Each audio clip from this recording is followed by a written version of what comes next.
bienvenue dans cette nouvelle émission du Club Eco. Aujourd'hui, j'ai le plaisir d'accueillir Marie Mérouz. Bonjour. Bonjour. Alors, fondatrice de Marbotique, on va parler de cette entreprise, assez jeune encore, spécialisée dans les applications mobiles à destination des enfants. Est-ce que vous pouvez nous expliquer un petit peu ce que vous faites? Oui, alors donc à Marbotique, on fait à la fois des applications pour tablettes, donc pour iPad et pour tablette Android. Et puis on réalise aussi un jouet connecté, donc c'est un jouet en bois qui, grâce à des petits systèmes de picots conducteurs, est reconnu par la tablette. Et ça a l'air tout simple, ça l'est pas du tout techniquement. Non, c'est pas simple. En fait, on a dû faire à peu près 1 an et demi de R&D avant d'arriver à un produit stable. Et on a déposé 2 brevets, en fait, notamment un sur l'industrialisation de ces pièces-là. D'accord. Alors concrètement, comment est-ce que ça fonctionne sans rentrer forcément dans les détails? L'idée, c'est d'accompagner l'enfant dans sa capacité à compter, tout simplement, à apprendre. Voilà, donc on a un jeu pour apprendre les nombres en fait de 0 à 10. Donc c'est un jeu qui s'appelle 10 doigts. L'enfant peut compter avec ses doigts ou manipuler les chiffres en bois et les appliquer sur la tablette. Donc il y a des petits jeux d'association, on va lui présenter 9 petits sujets, il faut qu'il trouve le 9 et qu'il le pose sur la tablette. Il va entendre la comptine numérique 1, 2, 3 jusqu'à 9. Et il va aussi voir 9 étoiles se dessiner sur l'écran. Donc ce qui est important, c'est toute la compréhension des différentes représentations du nombre. Donc l'entendre, le voir, le toucher avec ses doigts et le manipuler en tant qu'objet. Donc on a voulu vraiment favoriser, mettre en jeu tous les sens de l'enfant pour favoriser l'apprentissage. Comment est venue l'idée ? Alors l'idée est venue, ça fait 7 ans que je travaille dans la pédagogie numérique et donc à l'époque c'était plutôt e-learning et compagnie, donc vraiment clavier, souris, écran, web.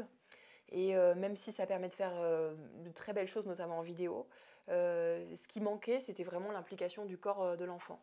Donc en 2011, quand j'ai vu apparaître ces objets-là, ces tablettes, je me suis tout de suite dit que ça allait faire un malheur pour l'apprentissage avec les tout petits.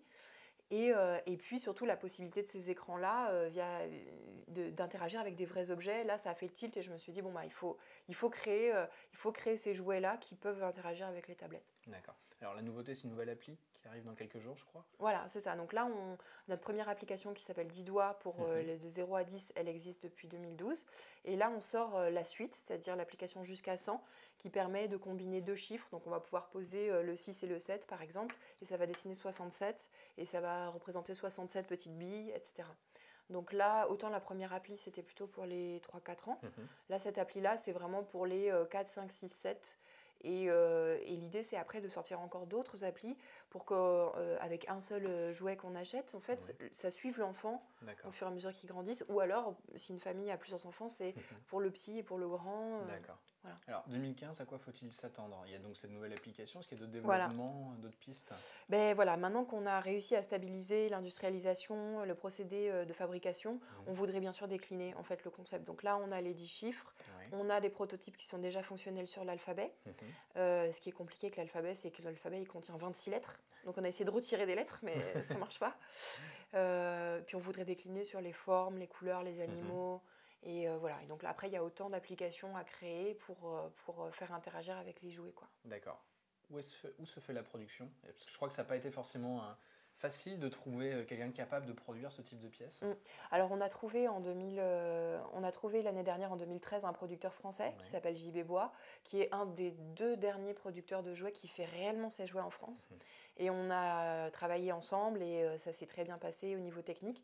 Le problème de la France, c'est vraiment le coût de production, en fait.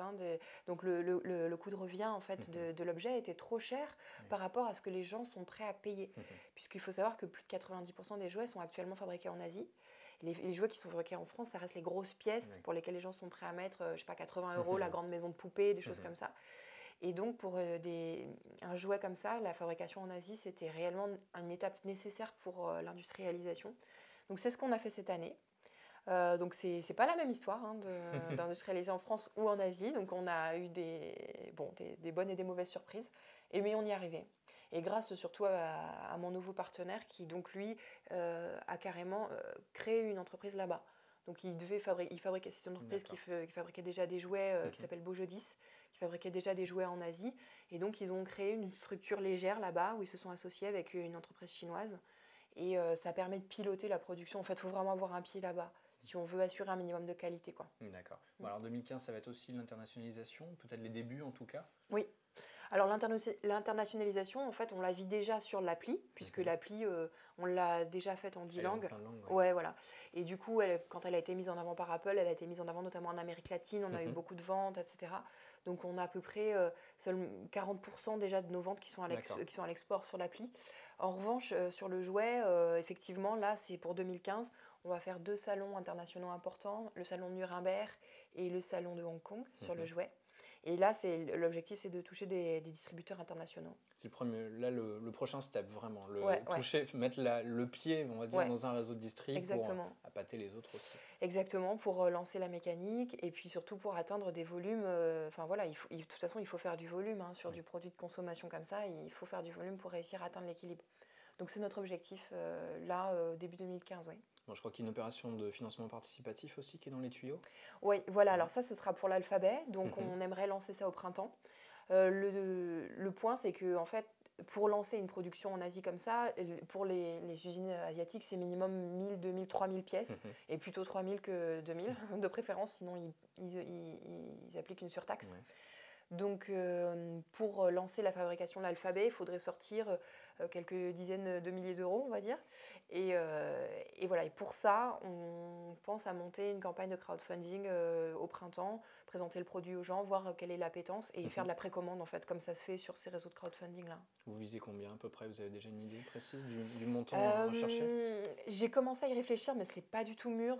Alors, je vais donner une fourchette hyper large, mais ce sera entre 20 et 50 000 euros. D'accord. Et sachant que vraiment, dans ces campagnes, c'est le jeu. C'est que si on n'atteint pas la cible, on ne gagne rien. Donc, il faut vraiment bien cibler son montant. Et voilà, donc on est en contact avec différentes plateformes et puis on va on va essayer de flairer un peu l'air du temps, regarder d'autres projets similaires.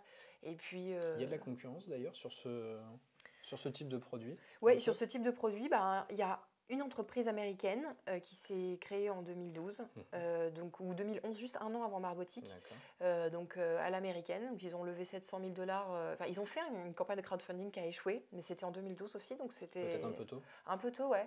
Et ensuite, derrière, ils ont levé 700 000 euros, dollars en l'occurrence. Et donc ils ont recruté des gens, ils ont lancé un produit.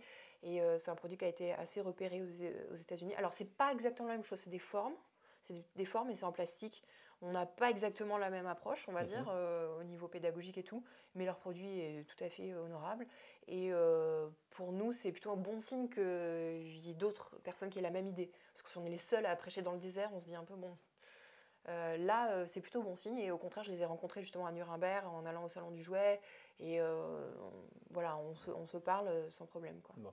Dernière question, c'est tout récent, Bordeaux, son label French Tech. Bonne nouvelle? Ah bah oui, c'est génial. Et maintenant, qu'est-ce qu'on fait?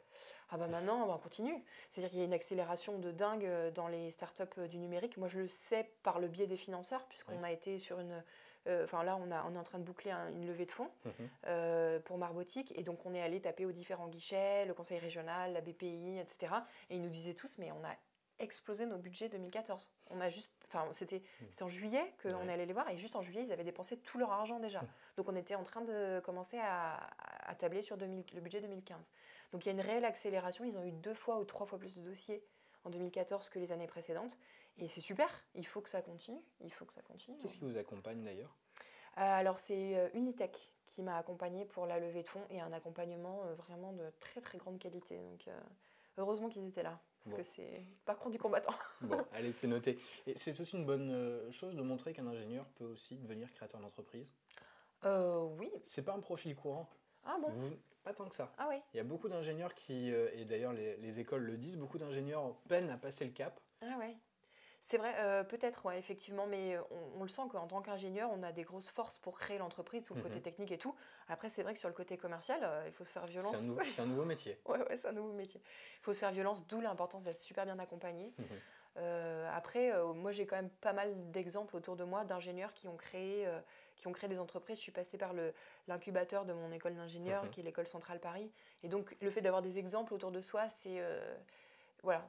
Après, c'est vrai que souvent, les ingénieurs, ils créent des boîtes en B2B. Donc, beaucoup de boîtes techniques, de bureaux d'études, etc. Et c'est vrai que dans le B2C, comme ça, c'est plus rare aussi. Mais bon. Allez, on va suivre Marbotic en 2015. Merci beaucoup, Merci. Marie. Merci à vous d'avoir suivi cette émission. Rendez-vous très vite à nouveau sur le Club Éco. Je vous souhaite une excellente journée. À bientôt. Au revoir.